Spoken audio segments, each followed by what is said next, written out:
Hope everyone's doing well. First week of classes. I know it's a strange start to the semester, but my name is Rebecca. I'm one of the career advisors at the Malone Center for Career Engagement, and I'm going to be covering a little bit about resumes this evening, a little bit about how to structure a pitch when you are talking with employers, specifically geared towards our upcoming event called Furman Career Connections, which is our spring virtual career fair.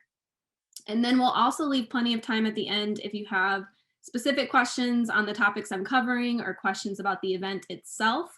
I have our director, Lauren Payne, here with us as well.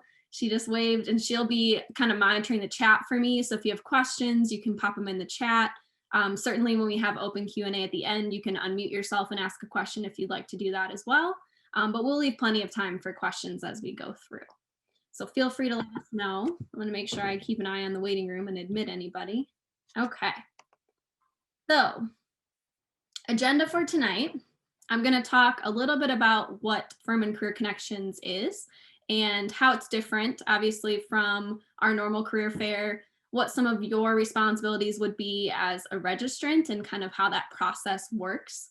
And then we'll kind of cover a little bit about resumes, formatting, tips, how to make yourself stand out to an employer, whether you're looking for jobs or internships, and then a little bit about an elevator pitch structure, which is essentially what you would introduce yourself with to an employer in a session with them virtually. And as I said, open Q&A at the end as well. Okay. So, what is Furman Career Connections? As I said, this is our spring virtual career fair. It's an open opportunity for all students to learn more about job and internship opportunities with employers from the local Greenville area, also nationally. So there's quite a wide reach here as well. It's going to be held via Handshake, which is our career platform. Most of you registered for this event on Handshake, so you're a little bit familiar with that. It's going to be Wednesday, February 3rd, so coming up in just a week and a half, from 2 to 6 p.m. And that is a wide window. It is in no way required that you attend for all 4 hours. It is a drop in, drop out sort of format. Once you register for the event, then you'll be able to see the employers and the sessions that they're offering throughout that time window. And you can sign up for group sessions, which are group information sessions for you to learn about the company, learn about opportunities, and then ask questions. Or you can sign up for one-on-one sessions, which are about 10 minutes long, where you and the recruiter or the representative from the employer can just talk to each other. That's where the pitch will come in handy, that I'll talk about later. And that's also where you can, ask questions yourself, make yourself stand out, really make a genuine connection with an employer. So, that being said, once you register for the event, make sure that you are checking back and registering for sessions. They are first come, first serve. So if you have an employer you're really interested in, make sure you sign up early. And they will also be adding new sessions as we get closer to the event. So don't worry if they're already all taken or you want to sign up closer to the event, just keep checking back and you can sign up closer to the event as well. It is important that you complete your Handshake profile and upload your resume for this event, because that is when employers will take a look at your session, take a look at your profile, get to know you a little bit. And so you want to make sure that it's visible for them. Our next prep event is going to cover those profiles. That's next week. And so that's something, if you're interested in learning more about, you want to make sure that your profile is ready to go for employers to take a look at. Once the event is over, we do encourage students to follow up with some employers, actually apply for the jobs that are open and take that next step as well. So this is the first of prep events for this event. Feel free to ask other questions as we go along as well, but that's kind of a brief overview of what to expect. Okay. I apologize, how come people coming in here? Okay. So to get started, little bit about resume format and tips. So most of you are probably familiar with resume as a document to market yourself and to showcase the experiences and skills that you have so far. If you haven't created a resume before, that's perfectly fine. That's kind of why I wanted to start with some basic resume sections that you should include on this document. And so you can see overall, something easy to start with is your heading, your first and last name, contact information, how to get in touch with you. Traditionally, we also see a LinkedIn URL if you have an online presence that way, especially if your profile is complete. Then we would see something like an objective or a summary, which is completely optional. I think that the objective or the summary is most helpful for students who maybe don't have a ton of experience yet, or they really want to explain to an employer what their interests are, what their passions are, what they're seeking. And so that can be an opportunity to explain a little bit about what you're hoping to go into or what you're passionate about. Then the most important thing to go into would be your education. Obviously, everyone here is pursuing a degree at Furman. That's a really large part of your life. It's a huge asset right now. You want to make sure that that is front and center on your resume. And I'll go more in depth on some of these as well as we go along. But you would include things like your degree that you're pursuing, where you're attending school, any honors and awards, perhaps study away, things like that. Then experience. This is obviously the main component of your resume. I included some examples of different titles that you can use when you're explaining your experience to your audience. This is where you can make it your own. So maybe you haven't had an internship yet, or you haven't had a ton of work experience. Maybe you volunteered a lot, so you want to call it volunteer experience. You can really change this and make it your own, as it says here. No two resumes are the same, so don't feel like you have to backfill a particular format just to make it fit what other people have. Instead, think about the experience that you have and also what you can offer and the types of sections that you can include on your resume. My preference usually is relevant experience because that's right away telling employers what to pay attention to, what you think is the most important thing that you've done, like an internship or a job. And then you can also add a section that would be called additional experience, which basically encapsulates everything else that you've done. You can also think about the type of experience that it is, whether it's work experience or internship, as I said before, leadership or volunteer. So this is where you can kind of cater and make it your own document. Okay, the next part would be a campus involvement section. It's also sometimes called extracurriculars. This is where you can detail your clubs that you're involved in, groups that you're involved in, any leadership positions that you have, and think about how you want to really make yourself stand out in that way. It shows the well-roundedness of Furman students, and it's a great section to also show how you're spending your time outside of the classroom. And then skills is typically included as well. This is meant to be technical. So this is something that you want to focus on, whether you have a language ability, some certificates, software that you're familiar with. This is meant to be short and sweet, to the point, not something that you would list soft skills and other things as well under here. It's more just a catch-all. So if you're really familiar with Photoshop or something like that, and you're in marketing and you really want to show that you're proficient in a software, that's where you would list it down here. It's not always relevant, but a lot of times it can be useful depending on your industry. Brief overview of sections, okay? Next, I want to kind of break these down a little bit more. In particular, the education section, we get a lot of questions about how to word things in this section. Like I said before, you want the name of your institution, the location, your formal degree. So we usually tell students to list out Bachelor of Arts or Bachelor of Science in and fill in your major versus saying that it's just a major. I think it's important to show that this is the degree that you'll be obtaining. And so you want to list it out in the formal way. Then you want to make sure you put in your graduation date, the month and the year. A lot of times we'll see expected written before that, but truly it's not something that you need to include because more than likely it's already a future date. Most employers can assume that that's going to be happening in the future. You might also want to include a minor or concentration if you have it, any academic honors or awards like your dean's list. Give you an example here of how to write that out. If your GPA is above 3.0, that's also something you want to include. If it's not, it's no big deal. You can leave it off. And some students will include relevant coursework as well to show some of the things that they've done in the classroom or some of the knowledge base that they offer. Then you want to think about, have you done a study away experience? Probably not in the last year, but maybe in the past. And then also May experience as well. That's somewhere you can, in the education section, where you can list those and the dates according to that experience. Okay, so I want to show you some examples of what this could look like. And we'll talk a little bit about formatting in a few minutes, but you can see the differences between these two. There's slight, very minor differences between the formatting, how they're using bold, how they're using italics, where they're listing certain things. You can see in the second one that this person added their study away and also added a few bullets that talked about what they learned and what that program was like. The one up on top is much more simple: Dean's List, GPA, major and minor.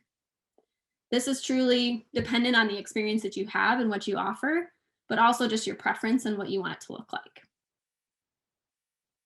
Okay. So as I said before, experience is obviously the main component of your resume. This is where you stand out to employers. This is where you really grab someone's attention and can really make yourself shine. So this structure, you want to start with the name of the organization of the employer, obviously the location again, whatever your position or title was, and then the duration of time that you spent there. Give an example here, August 2018 to present. When you're describing these experiences, you do want to avoid paragraphs. A lot of times people are reading resumes very quickly. If there's really long paragraphs, a lot of times they won't want to read through it. So bullets are much more visually appealing. Someone's going to want to read that a little bit quicker, especially as they're going through a lot of resumes. The other thing you want to avoid is first person language. Something like, I developed this program too, or I worked on this project. The idea with the resume is that it's objective. It's like a document that's written about you, not from your own perspective. Instead, you want to focus on the verb itself and how that represents the skill, not from your own first person. And so we give you a formula here that I'll show you some examples in a second and how to structure those bullets. So underneath your experience, you want to start with an action verb and then come up with a subject. So an action verb could be like developed. Your subject could be a program or initiative. And then think about how you developed that program, or why was it important that you developed that program. And adding a phrase that provides a how or why, again, can make you stand out, give some much needed detail and context for your audience. When you're writing these as well, you want to watch your tense. So if it's something that you've already completed in the past, like last summer, you want to be using past tense. If it's something you're currently working on or currently doing, then your verbs are in present tense. If you are able to, you want to try to quantify. So if you're talking about working with a group of people, try to give the audience how many people you're working with, how many projects you completed, percentages, things like that. As many details as you can. For each experience, your goal is to try to write about 3 to 5 bullets about your experience. And then be sure, let me let somebody else in. Be sure that the reverse chronological order within each section is apparent, meaning that if you have an internship and a job in a section together, and your internship was the most recent thing that you've done, that's going to go first, and your job will go second. Most recent to least recent within each section. The only thing that would change that is if you've been in something for a very long time and you're still in it. Let's say it started in August 2014 to present. That one would go first because you had been in it for 7 years. Okay, and you're currently in it as well. So that's something that employers are going to want to pay attention to. They want to see that loyalty to an organization. Any questions on that? Okay. I'm going to show you some examples for this as well. So first one, you can see research assistant at Furman in the biology department. It also includes the title of that research project in italics, and then 3 bullets that describe what that project was like. So you can see each bullet starts with a verb, that action verb that I was talking about. Each one also has a subject, and each one is talking about how that was done or why it was important.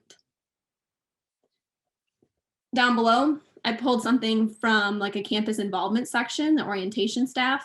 This could potentially be under work experience as well, depending on how you organize it. But this one, you can see the quantifying there is really important. The guided 600 plus new students and families. Communicated, how did they communicate? Through presentations, meetings, individual interactions. And then counseled and advised students on their individual academic schedules. You can also see how each of those experiences show the different skill sets that that person's using, and also trying to show that it's related to what they're trying to do. So when you're writing these bullets, think about the industry you might want to go into or the skills that you might need for a particular job, and also try to cater it to a particular employer. Okay, any questions on that? I have a question actually. Yeah. So I'm really interested in a certain career, as you said, Mhm. and I did an experience in high school that has to do with this certain career. Is Yeah. that technically from too long ago to include? Yeah. Or okay. That's a good question. No, my answer actually is no. I'm just saying, yeah, as listening to you. I typically with high school, that's kind of the one exception, is if it's something that's relevant to a career you're hoping to go into, then it's important to include it. Usually the no high school rule is more like, you don't necessarily need to talk about the sports you were in or the clubs you were in or like a side part-time job. But if it's something that you did that's like related to the career, I think it's worth including. Yeah, Thank good you. question. No problem. Any others? Okay. Perfect. So I went a little further in depth with education, a little bit further in depth with experience, because I feel like those are very important on a resume. I also wanted to include formatting tips because I get a lot of questions about this and what to do and how to make sure it looks the right way. And so I kind of wanted to walk you through a couple of these. Font size, overall, the entire document, we recommend somewhere between 10 and 12. 10 is great if you are really trying to squeeze a bunch of things on one page. 12 is usually the norm. So somewhere in between there, you're going to be okay. Margins, 1/2 inch to 1 inch. 1/2 inch again if you need more space. 1 inch is the norm. Clean and consistent format. So, the advisors and myself sometimes will talk about what's called the arm's length test, where if you have your resume printed out or if it's on a computer screen and you hold it out at arm's length, does it look organized? Does it look clean? Are there big gaps? Are there lots of white spaces? Think about how it looks just from arm's length visually as well. In terms of length, most resumes, most employers are going to expect 1 page. There are a few exceptions. 2 pages is usually acceptable in research, in education. If you're applying to graduate school, that's where you can go on to that 2nd page. But I would say in this case, for the Furman Career Connections event, most employers are going to expect a 1-page resume. As we talked about briefly, the no high school rule, unless it's relevant. After your sophomore year at Furman, that's usually when you start to get into having more, activities and things that you're doing here. So it's easier to fill up a resume with just Furman. You do not need a headshot on your resume. That's for your profile. We'll talk a little bit about those at the end. You don't need a logo either, something that's really unique or creative. It depends. Sometimes you'll see more creative resumes for people in graphic design, things like that. It's going to be a little more colorful, catchy, but I would say the majority of resumes as well should be simple, black and white, very clean. You'll sometimes see references included on a resume.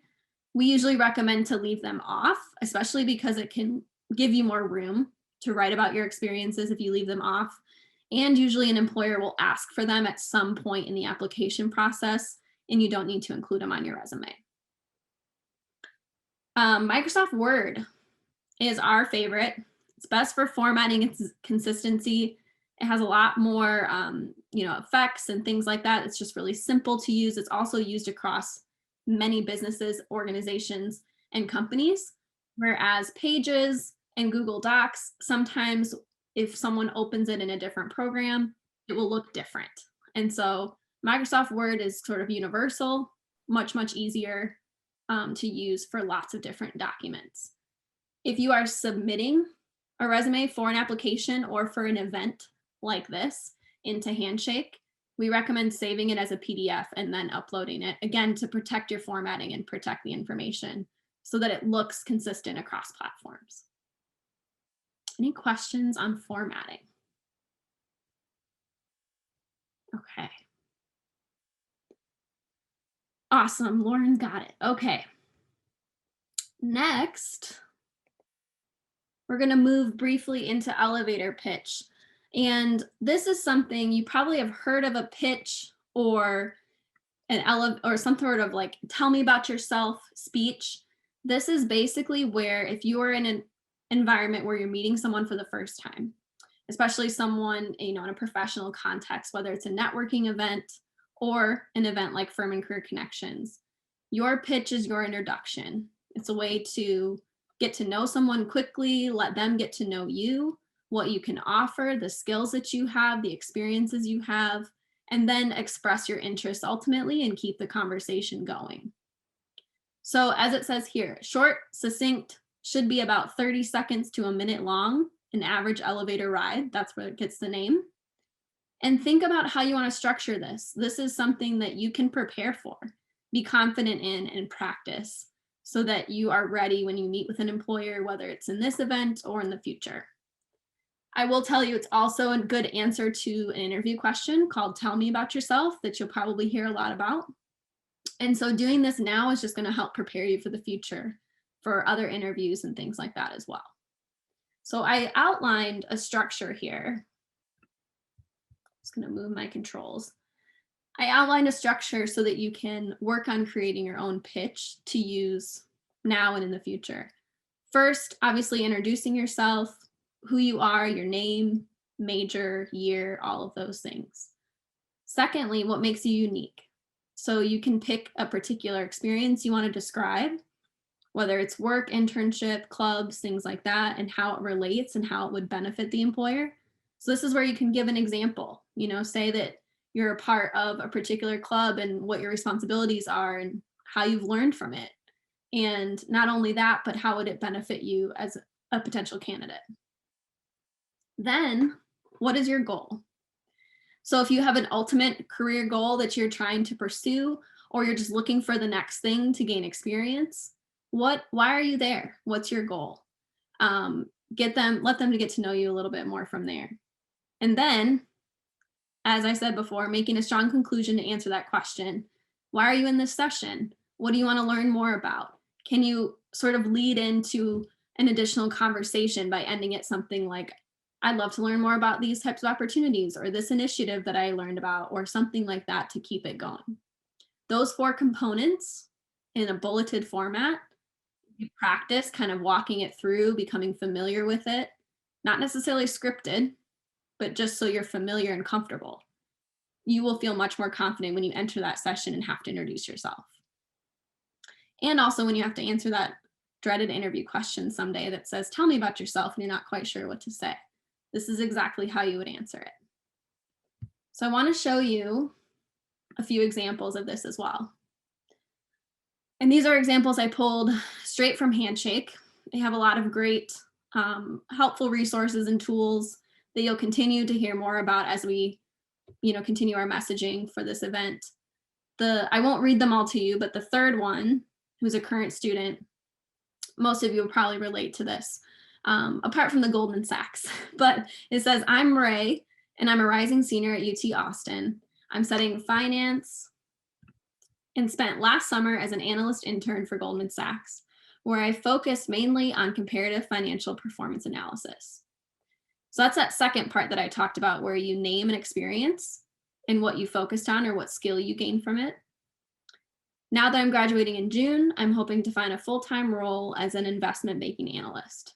So that's why is he here? Why is Ray there? And what goal do they have ultimately for the future? The other 2, same sort of content. You can use these as examples, kind of get yourself familiar with how long it would be, how detailed it is. Some people are too short and some people ramble on too long. So you want to try to find something nice and in the middle, about 30 seconds to a minute to introduce yourself effectively. Any questions on pitch? Okay. Let's see. I'm going to pull this up. I think we have time to watch it. So I pulled a video tutorial. Wow, say that 5 times fast. From Big Interview, which is a resource that we offer to students for free. It's an interview practicing platform. They also have great tutorials. You can practice answering questions on a webcam. Get yourself familiar with this process. And I'm just going to play a short snippet of a video that kind of talks a little bit more about pitch.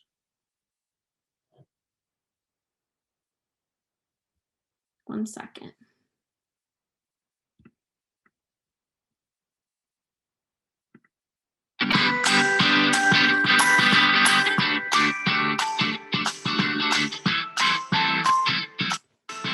This lesson covers the dreaded, tell me about yourself question. You hate this question. All of my clients hate this question, but it's the question that starts off 99% of job interviews.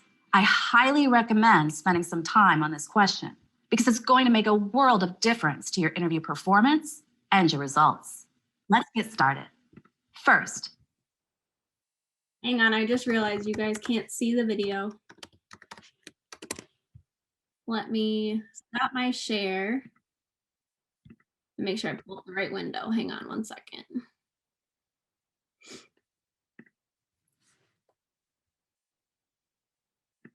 Okay. Thanks for your patience. Here we go. Okay. why is it that every interviewer asks this question, along with variations like, walk me through your resume and tell me more about you? It sounds like a harmless way to start a job interview.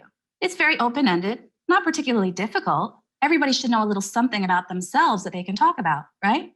From the interviewer's perspective, it's an easy way to get the conversation going. They just want to get you talking and dive into the relevant information. For the candidate, the dread comes from the fact that the question is so open-ended. You could answer in so many different ways, and people aren't quite sure what the best way is. What does this person want to know about me? They stumble, they falter, they talk too much about ancient history. And that's a terrible way to start an interview, by fumbling around and sounding confused, or worse, boring your interviewer. But you don't have to dread this question. Instead, I want you to embrace it, because answering this question well is one of the most effective things you can do in the entire interview. It allows you to set the tone. It gives you some power and autonomy in this interview situation where you may otherwise feel nervous and at the mercy of your interviewer. By starting strong, you make a great first impression and shape the dialogue that comes next. Take the time to prepare how you want to tell your story and ensure you make a first impression that leads to a job offer. Here's how you should craft your tell me about yourself response. Think about it as an elevator pitch, a focused overview that's concise enough to deliver during an elevator ride. Your elevator pitch as a job candidate should include your top selling points for the position. Your top selling points are going to be a little bit different from job to job. You want to give a bit of your personality and your interest in the opportunity along with your selling points. You want to sound natural and spontaneous while also covering the points that you want to communicate to make the best possible impression. I'm going to teach you to outline a standard answer that can also be customized for different opportunities. I recommend a bullet point approach, not a scripted approach. Scripted answers tend to sound stiff and artificial. Interviewers don't feel like they're getting to know the real you. Instead, I suggest that you outline the bullet points that you want to cover and leave room for spontaneity in terms of exactly how you deliver the points each time. Then, with a little practice, you'll find that your answers will naturally evolve as you get comfortable with what you want to say. Once you know your key speaking points, you'll have room to be flexible and deliver differently in every single interview. It's not unlike how a celebrity prepares with a publicist before hitting the talk show circuit. They want to sound genuine and likable, so they don't script their remarks. but they do have an idea of the topics they want to cover, promoting the new movie, telling a funny story about their coworker. You know how it goes. So let's get started with outlining your elevator pitch.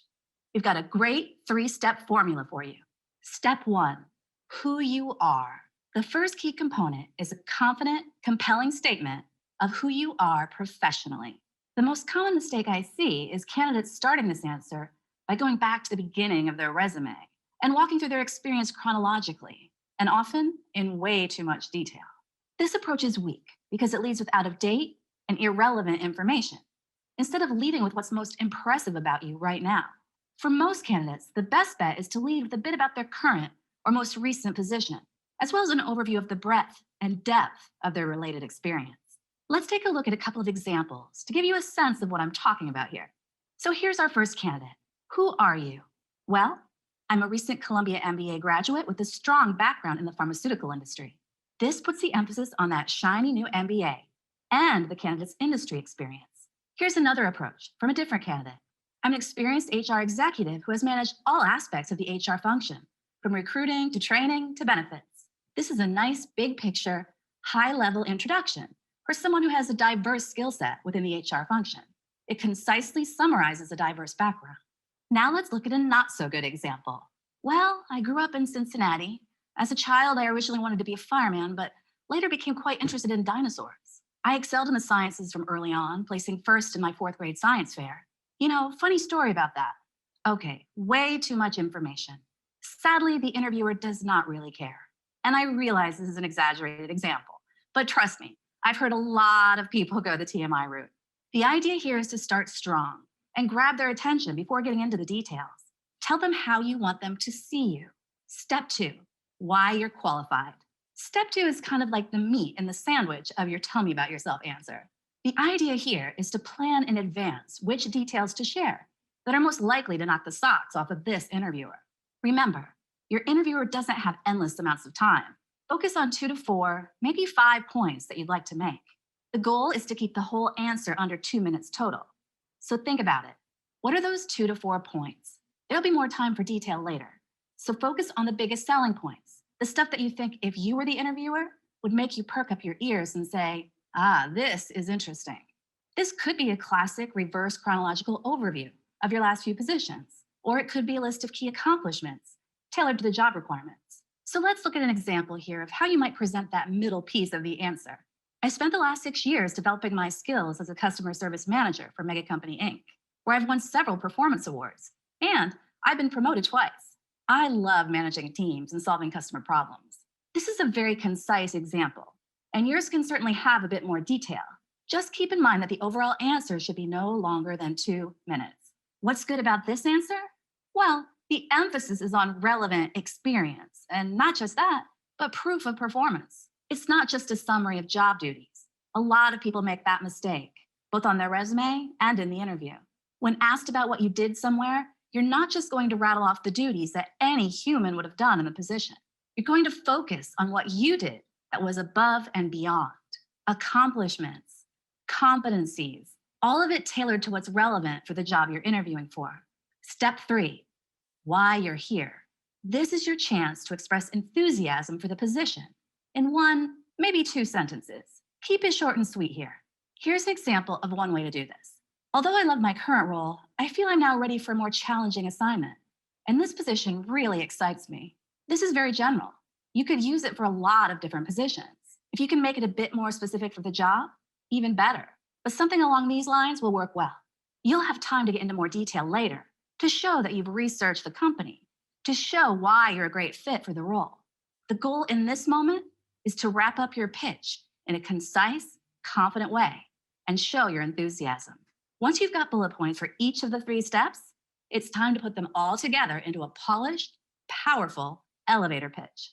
The key is to practice a bit and find your rhythm, find your flow. You can practice a time or 2 with your notes handy. Then, once you've internalized the general outline, it's going to feel more natural and your personality is going to come through.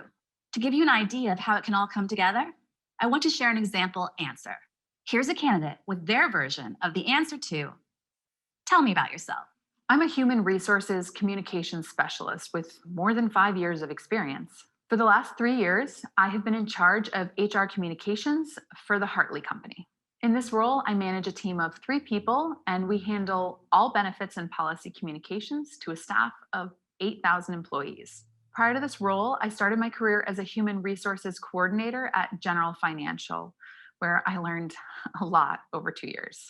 When my manager made the move to Hartley, she asked me to come along to run their HR communications side. I've loved my time at Hartley, but I started to think about what's next, as there isn't a lot more room to grow in my current position. At this stage in my career, I feel I'm ready to apply my skills to some new challenges at a more global organization, which is why I'm so interested in this position. Your version will be even stronger, maybe more detailed, tailored for a particular type of opportunity. Now that you know what you need to do to ace this answer, it's time to outline your own bullet points for each of the 3 parts and start practicing.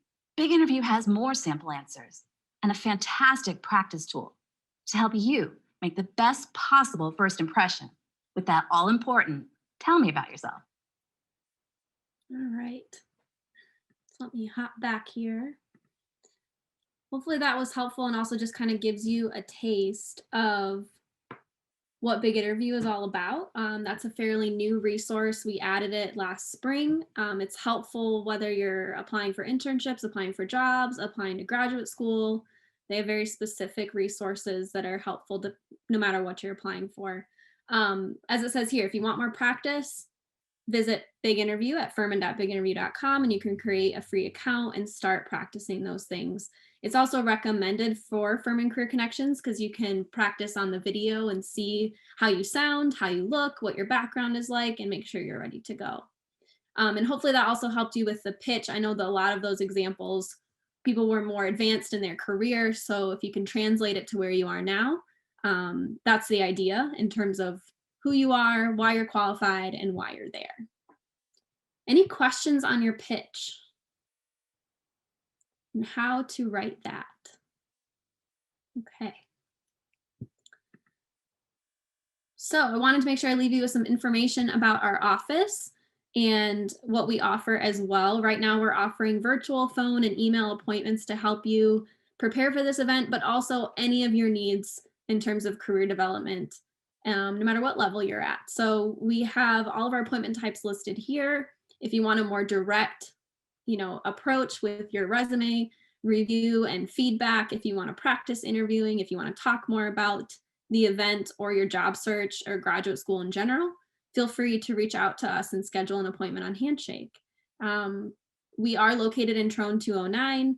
Starting next week, we'll have people in the office around. You're also welcome to stop by if you have any questions. Okay, the next prep event that's going to focus more on your online presence for LinkedIn and especially Handshake for this event is going to be Wednesday, January 27th from 7 to 8, so same time. All that information is on Handshake as well. And I'm sure many of you know that attending this event, you get sign up for a free LinkedIn headshot that's professionally done. They will be offered on February 1st, February 2nd, and February 3rd from 11 to 2. And you just need to show up to the Malone Center in Trone 209 to check in for your headshot. And after this event, I will make sure I send in an email the sign up for those, and they're first come, first serve. So they'll be sent to everyone here in attendance, and you can sign up for whatever day and time works best for you. You'll want to dress fairly professional for that, at least from here on up, to make sure you have a good quality, nice professional headshot to use on your LinkedIn and on your Handshake and any other use that you might have for it. But we have about 15 minutes left, at least what we were scheduled with. So I want to make sure I, offer time for any general questions about the event, anything I covered tonight, or general questions that you might have. Anybody have questions? Doesn't look like we have any in the chat right now. But feel free to unmute yourself if you have any. Would you happen to know if there will be any additional companies signing up for the February 3rd, like particularly marketing or graphic design? That's a great question. And the answer is yes, absolutely. We are still actively recruiting employers. up until the day of the event. Okay, thank So you. it will be, continue to be added, continue to be, changed as we move forward. So check back and keep an eye on that as well. Thank you. Yeah, no problem. Any other questions?